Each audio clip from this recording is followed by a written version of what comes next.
there, it is Jo from Minerva, and today I'm here to continue our Fabric Masterclass series, and today we're looking at a very tricky fabric to sew, which is chiffon. This series is linked to our fabric guide, which is a comprehensive knowledge folder all about different fabric types. It gives you some information about fabric manufacture, how it's made. It also gives you a section on different fibres that make up the fabric. So if you understand what fibre your fabric has, then you can work out what characteristics it has, so then you'll know if you're picking the right pattern. And my favourite part of the book is the alphabetical order comprehensive index of 70 different base cloths that Minerva sell. We sell more than that, but these are the most popular base cloth types. So when you're looking for a cotton fabric, you'll be able to find all the different subtypes that go in that cotton category. You'll be able to have a feel of them because the folder comes with a pack of 70 swatches and you stick them in the book, a little bit like a sticker book. We'll take a closer look at the fabric guide towards the end of the video. But let's take a look at chiffon. In the alphabetical index part of the book, you will find that chiffon has a difficulty rating of 5. A few different fabrics have that rating because it is tricky to sew. There's some fabric inspiration, so it's been made into a sheer blouse here. I'm going to have a go at something similar today.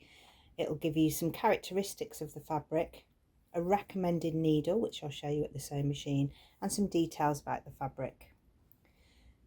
Chiffon normally comes in a plain, solid colour, but you can get prints from different design houses. There's some information about what you can make with it, and I'll give you some Minerva Maker inspiration today as well, and quite a few sewing tips, which is what I'm going to expand on in today's video. So why is it so difficult to sew? It has that difficulty rating of 5 because it is a sheer fabric.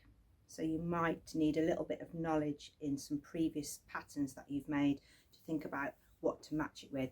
You quite often find chiffon and georgette in sales because people are not sure what to make with it, but actually you can get a real bargain of chiffon fabric, and if you've got some skills, it makes really beautiful clothing items. It comes mostly in a polyester or a synthetic, and it's a light fabric. It's sheer, it's drapey, it's slippy, it's all the things that you normally don't want in a fabric, but if you can pair it with the right pattern, it's absolutely beautiful. I'm going to show you some tips today, especially cutting it, because trying to cut pieces of chiffon is difficult. It moves around, it slips, it's really slinky, falls off the edge of your table. I haven't pre-washed my fabric today. Normally I pre-wash it and show you the edge of it, but I haven't pre-washed it because this one is synthetic, so I know it's not going to shrink and I don't want to spoil the texture of it. I'll probably be hand washing the item that I make or putting it in a 20-degree wash. Frays a little bit, but snagging is more the problem with chiffon rather than fraying from the edge. I've listed some of the problems there, but some of the good things about chiffon is you can use it in lots of different ways. So you can pair it with other fabrics.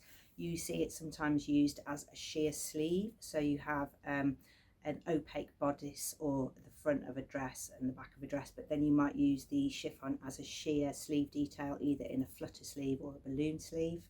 It gathers really well, so you can increase the amount of opaqueness in the sheer fabric by adding lots and lots of gathers. You can get denser and darker areas.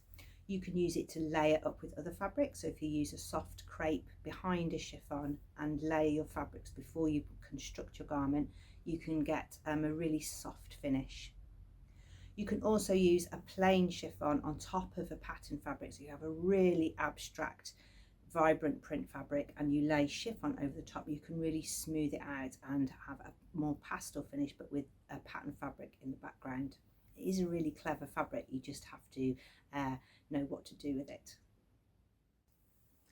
For a light fabric, chiffon can feel quite sort of dense and drapey.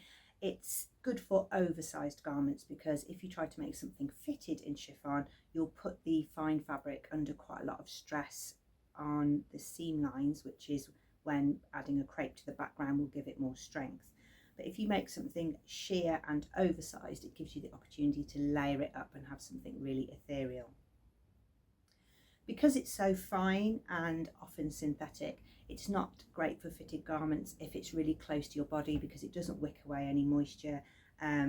It doesn't absorb anything, so it gets quite damp quite quickly. So that's why it's good to layer it up with another fabric. I normally wear something in the fabric that I'm making, but today I'm making my first chiffon blouse. I did have a pussy bow blouse, the Sew Over It pussy bow blouse made in chiffon, but I split it because I didn't have enough ease in the blouse, and so it split here where I had arm movement. I really need to make something more oversized. The blouse that I'm making today is from a discontinued pattern from New Look 6588, but the fabric is very much available. It is the Minerva exclusive linen mix, and this one is called Harvest Rainbow. You get all the look of that linen finish, but because it's a mix with viscose, you get a little bit of drape and a lot less creasing. I've made a little wing-tipped collar shirt. I love wearing it. It's got really so many colours in it. I can wear it with lots of other things. Okay, back to the chiffon. Let's go over to the cutting table and see how we can handle it and make sure that we get the best cuts that we can. I'm using a Minerva core range chiffon. It comes in lots and lots of different colours, and there's 2 different weights. I'll list this one below. And the way I'm going to cut the chiffon today is I'm going to cut it in a single layer.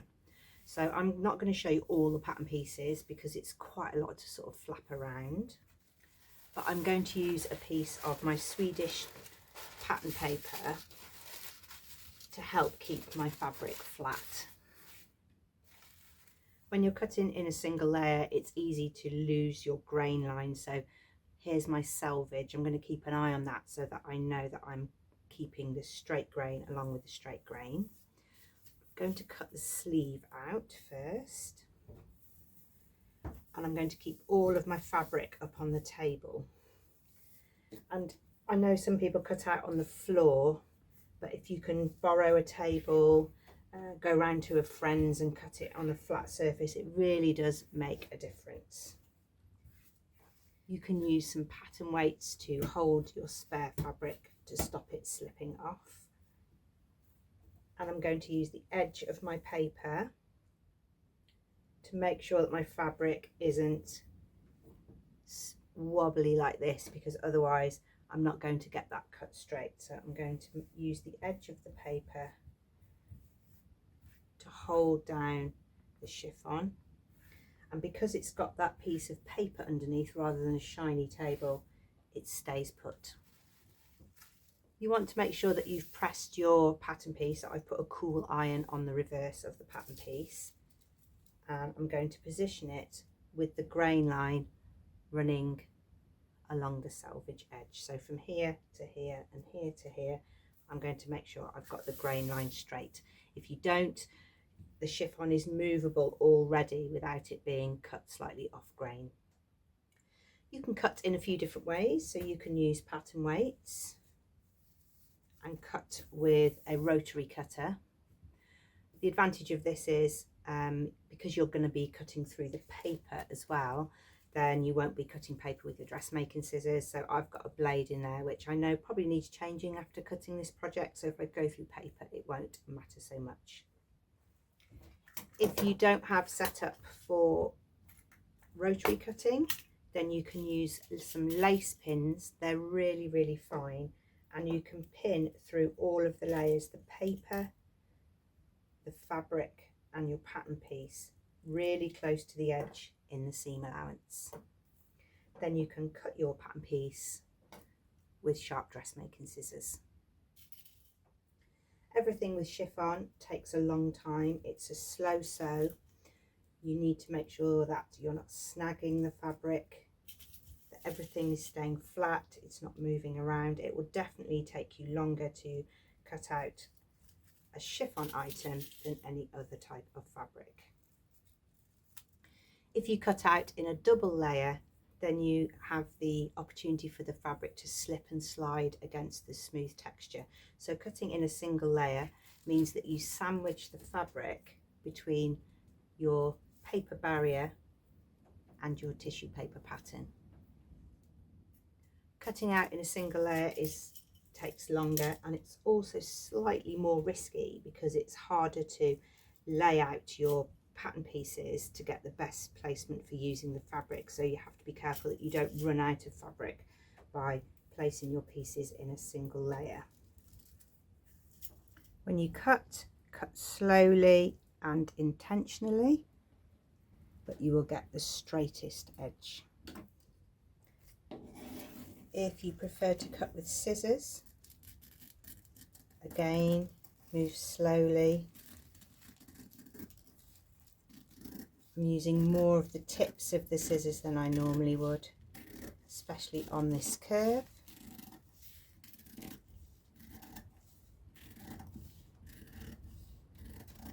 But I can lift up the fabric between the two layers. The pieces are sandwiched between the tissue, and I'm going to keep it like that so that it stays stabilised. Now, if you snip notches, you've got to be really mindful of your seam allowance. If you've only got a narrow seam allowance, I definitely wouldn't snip in. I would either mark these with chalk or put a little tailor's tack in. You can mark the back sleeve and the front sleeve, and you need to make sure, of course, that you've got two opposite sleeves. If you really want to cut your fabric double because you think you need to do that to make sure that you have the right amount of fabric, then you'll have to pin your fabric together so that one layer doesn't shift on top of another.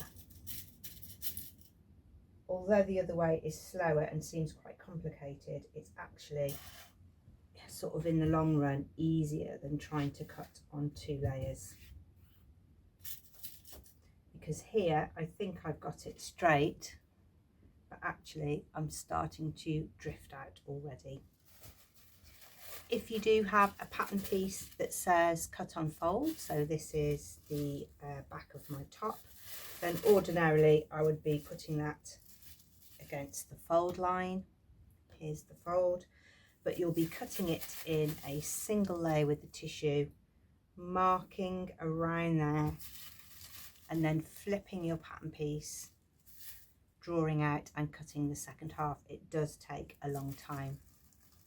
If you're cutting something out where you need a left and a right, you also need to make sure that you're flipping your paper pieces.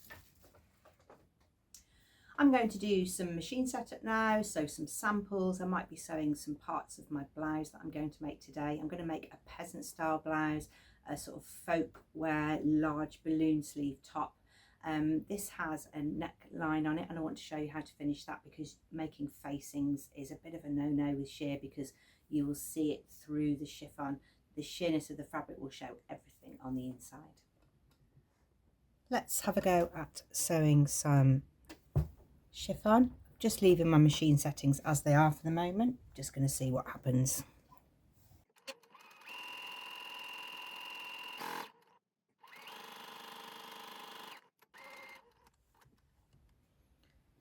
I have a new needle in my machine, but you can see that I'm getting some rippling, so I might need to loosen the tension. I also, if I'm getting some skip stitches, then I might need to change to a sharps needle. A sharps needle is, as the name suggests, super sharp on the tip and will avoid any snags in the fabric. I don't know if you can see it, but I've got a pull here because when I cut this with the rotary cutter, I had a little thread spare, and as I pulled the fabric away, I got a shot in the fabric. So you need to be super careful with it. If you've got any snags on your nails, they will catch on the fabric. So make sure that everything is really nice and sharp. I'm going to have another go at this and change the tensions. With fine fabrics like chiffon, it's best not to back tack. It does sort of chew up the end, so you're best to sew just in from the fabric edge so that this edge doesn't chew down into the throat plate. If you've got a plate that you can switch out for a single hole plate. That also helps because it means the fabric is touching more surface area and there's not all of the holes underneath. I'm going to change my stitch length and make it a little bit smaller. The temptation is to have a long stitch just to sort of get it over with and get past the fabric and give it lots of space, but actually it needs a really small stitch length so that it can puncture it at regular places and stop it rippling in between the stitches. I normally have my tension on 4, but I'm just going to loosen it off to 3 so that I can maybe avoid some of the rippling. Okay, no back tack and a sharps needle.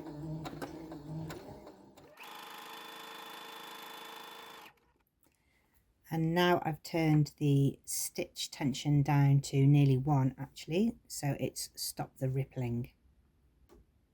Whatever seam finish you choose will be shown from the right side. So if you zigzag the edges, you will find it chews up the edge a little bit. So you need to stay well away from the raw edge.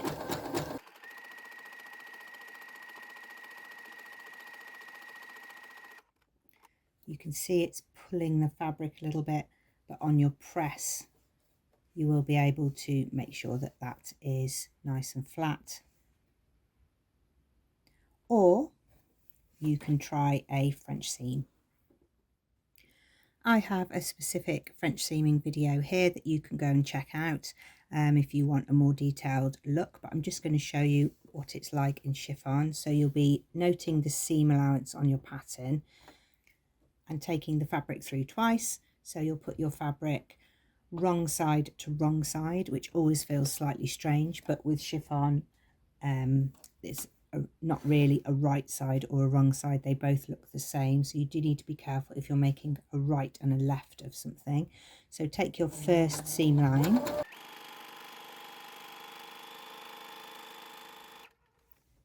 and press your seam to one side, and then next trim out any spare fabric at the back or anything that might look unwieldy through the fabric back together again.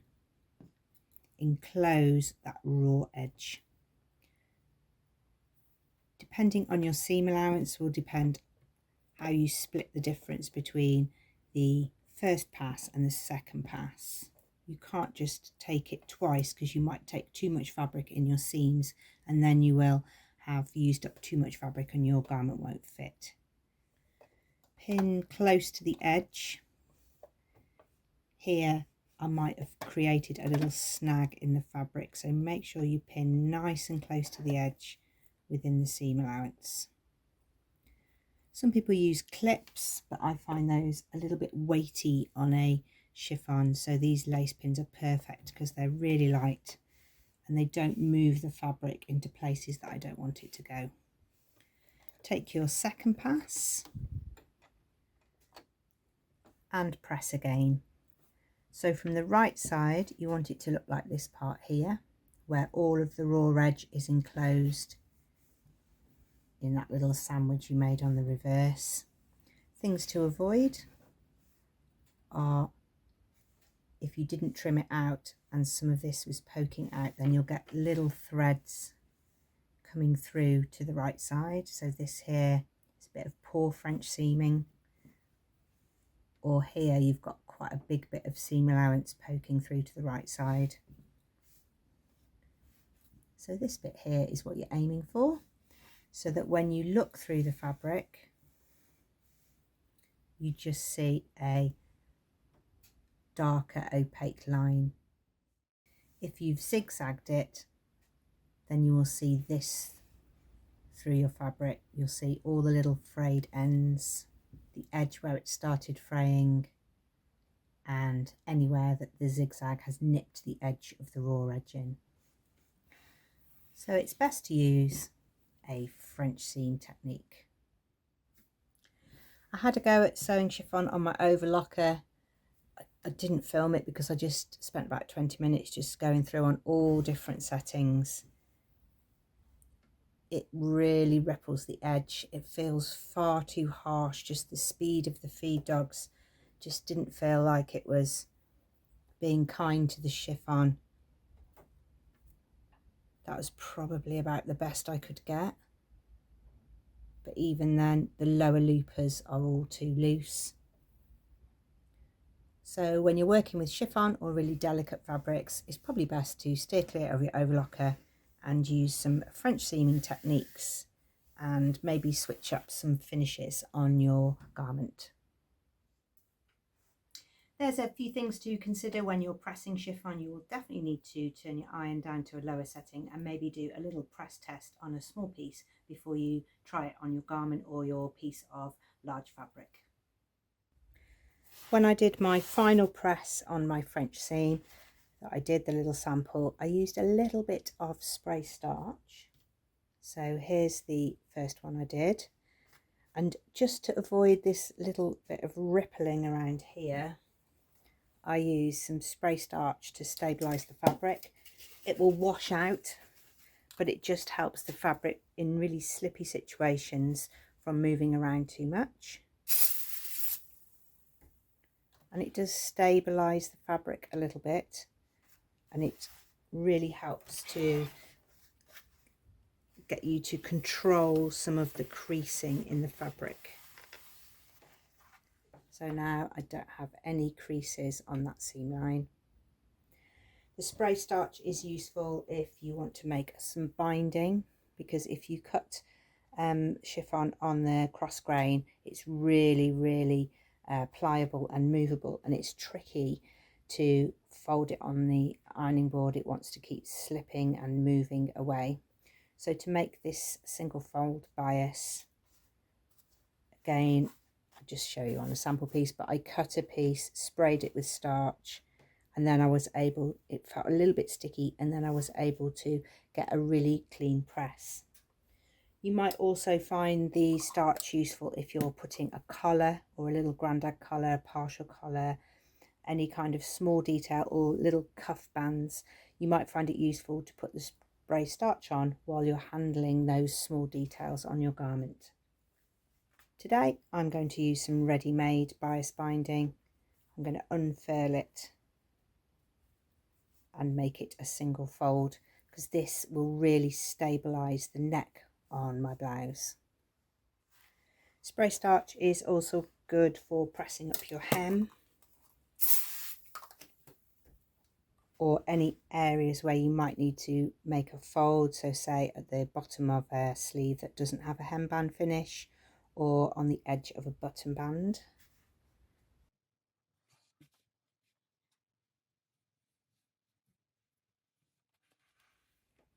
It stops the fabric moving around. You can get a crisp edge. If you want to interface chiffon, you need a super light interfacing. I'll list one in the products below. I've put a piece of black or white on there, and you can see the difference in the fabric finish. So this has just moved the brown up to a paler brown, and this one has taken it to a darker brown. If you want a really couture finish and you don't want to press anything onto your chiffon because you're worried you'll get some bubbling, then you can use an organza and sew it in. So you cut organza the same size as, say, your collar, and then you would tack around the edge of your collar so that you've got a stiffener that's movable inside the two chiffon layers. But interfacing isn't out of the question for home sewers. You've just got to be careful which one you choose. Next up, let's take a look at the neck binding. There's a few different options that you need to think about here, maybe switching something up if you're using a pattern that has facings. I'm going to bind the neck because when you're working with chiffon, you don't want to put facings on. So if you're using a pattern that's got a facing, you need to switch that out for a binding. You can check out a binding neckline video here, but I'm just going to show you specifically on chiffon because you might want to change from a double piece of bias binding to a single piece so that you've not got lots of fraying layers around the neck. I've pressed my bias binding into just a double fold of bias binding, and I'm going to pin it to the edge. I've made the join just at the back right shoulder, and I've folded the end down, put a little bit of temporary glue under there just to hold it. And I'm going to pin with my pins like this. I'd normally pin a neckline curve, but I don't want to create a snag, especially around the neckline. When you're putting a neckline on, because the chiffon is very delicate in the places where it's been cut across the grain, you need to work really slowly and not stretch the neck out. You can of course use a piece of chiffon cut on the bias binding. You'll get a much more ethereal look, but it can be a tricky thing to handle. So I've used a piece of ready-made bias binding just because it's easier for me to show you on the screen.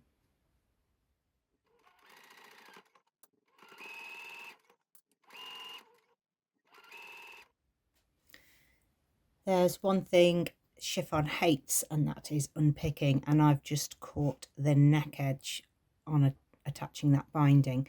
So you won't be doing any sort of seam ripping. You're going to have to take out any stitch one by one by releasing the stitches between the fabric, and you need a really sharp unpicker, and you don't want to be pulling the fabric away from that seam line because that's what creates a little shot. So if you're unpicking chiffon, be super duper careful.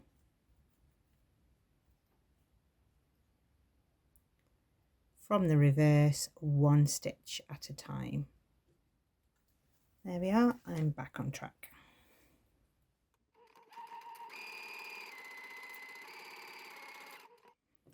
Caught it again there. Because chiffon is so light and thin, when you're working on the machine you can't feel if you've got any bulk underneath. So I'm just going to do that again, that tiny little bit. Once it's attached, I can just trim off any fabric around the curves. I can't really clip it because then I'll make a fraying zone. So I'm just going to use my scissors to trim out some of the chiffon so that all that I've got left poking up is the binding. Especially here on these joins, to take those out. It's a really good way of finishing the neckline on chiffon because it strengthens it. You quite often see sometimes chiffon dresses on a sale rail in a shop, and the place that they've all got slightly damaged is around the neckline because there's nothing strong enough on the back holding the shape of the neckline. So just need to make sure that everything is lying really nice and flat on those shoulder seams. I've tacked down the binding on the reverse. I didn't really want to because I didn't want to make any snags, but because it's a curved neckline, I definitely want to make sure that all the chiffon is falling nicely away from that faux facing or neck binding.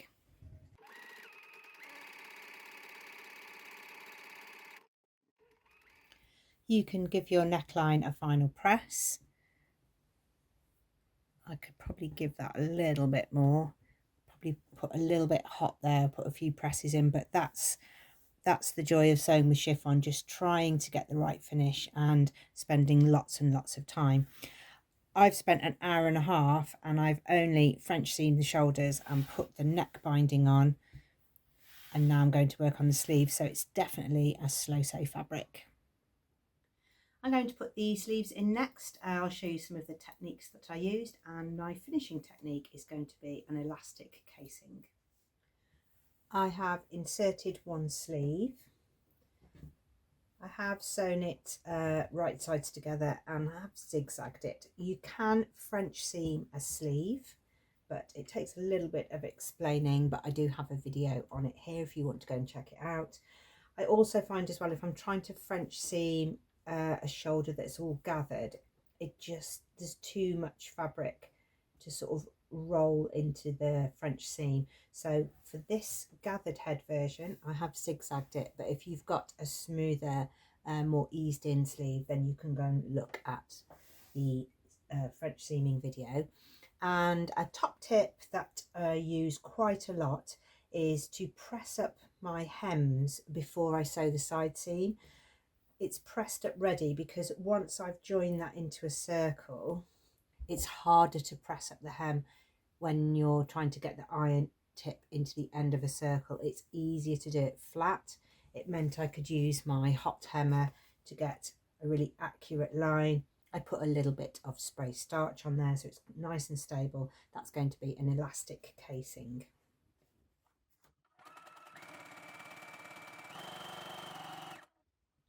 Even though I didn't French seam the sleeves, I do want to do that along the underarm seam and down the side. So I've pinned in the seam allowance.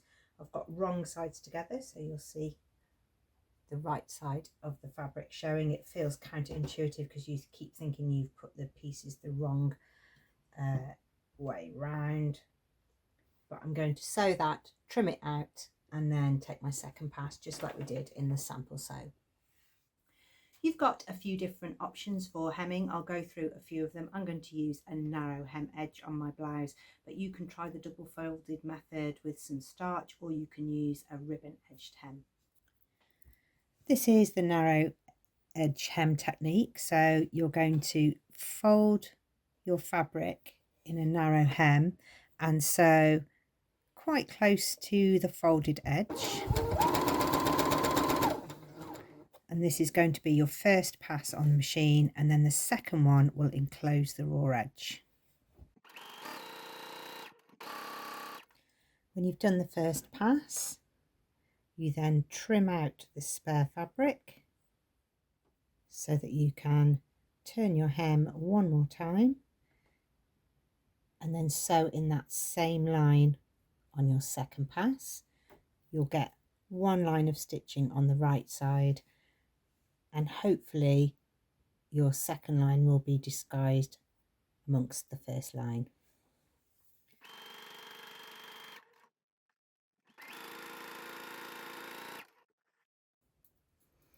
So you get a really fine hem,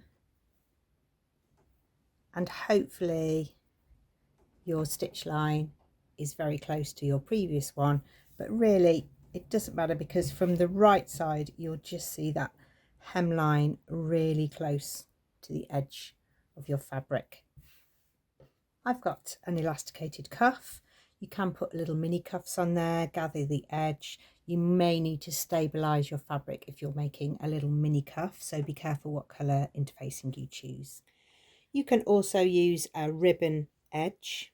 I've got a lace sample here, but the same technique works on chiffon. So you get an organza sheer ribbon, you sew it to the raw edge, flip it back, and then you can take another top stitch. It gives a really ethereal light finish. It's good for the ends of cuffs. It works on straight lines. It's not so great on curved lines because this ribbon isn't on have the stretch that bias has, but it can work on a straight hem or around the bottom of cuffs. It's a technique that you can use in many sheer fabrics. If you want to know a little bit more about a ribbon edged hem, you can go and have a look at our specific tutorial if you want to know how to do it. But it's definitely something to consider with chiffon. Okay, this is the blouse. A little bit translucent, so you'll be needing a vest to wear underneath. The neckline feels really nice and strong because it's got that binding instead of facing, but it's still lying really nice and flat. The pattern that I've used is an old McCall's one, and I'm annoyed with myself because I went to look it up and it's discontinued, but you can get exactly the same style as this with the Wardrobe by Me peasant blouse. Exactly the same style, open neck, swing hem, and the gathered sleeve.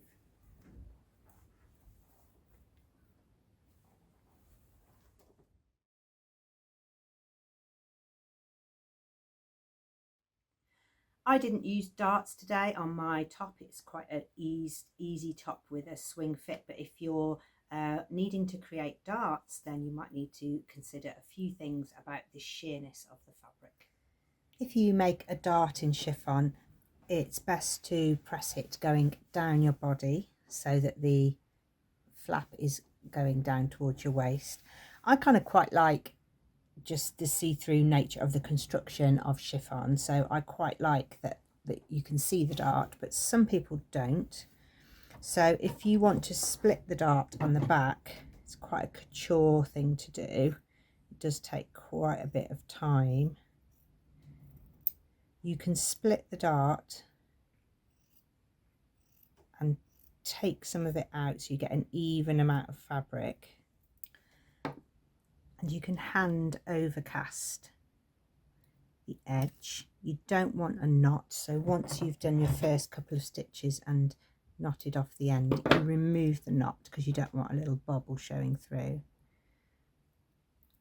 And you're just going to do some whip stitches quite close together. I've got both sides of the dart together. You can split them and do them individually. I'm going to overcast the two together. Give it a little bit of space to bloom. Don't pull it tight or you'll get a funny shape showing through the chiffon when you press it. This works particularly well if you've got a large bust and your dart is quite big.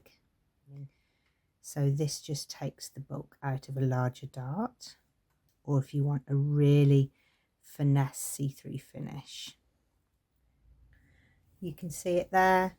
You get a sort of thicker line, obviously, because you've got a couple of layers of fabric, but you don't have that triangle shape. You get more of a streamlined finish from a dart that's hand overcast on the reverse. If you have more delicate features on the pattern that you have chosen, so maybe some buttonholes, it's definitely a good idea to try one of those first. It's not impossible, it's certainly doable, but you'll just need to take a lot more time and care. If you're putting a zip in, that's really tricky in chiffon because quite often the zip will be heavier in weight than the fabric that it's attached to. So you can try putting a little bit of stabilizer down either side of the zip, or I'd really recommend choosing a pattern that doesn't have a zip in at all. Go for something with a tie or something with a single button closure at the back. When you make collars with chiffon, that's also possible, but again with lots of care. You'll need to be marking with tailor's tacks all of the positions where your collar joins on. If you clip out then and put a little snip in the seam allowance, you might find that you'll make a weak point in that seam.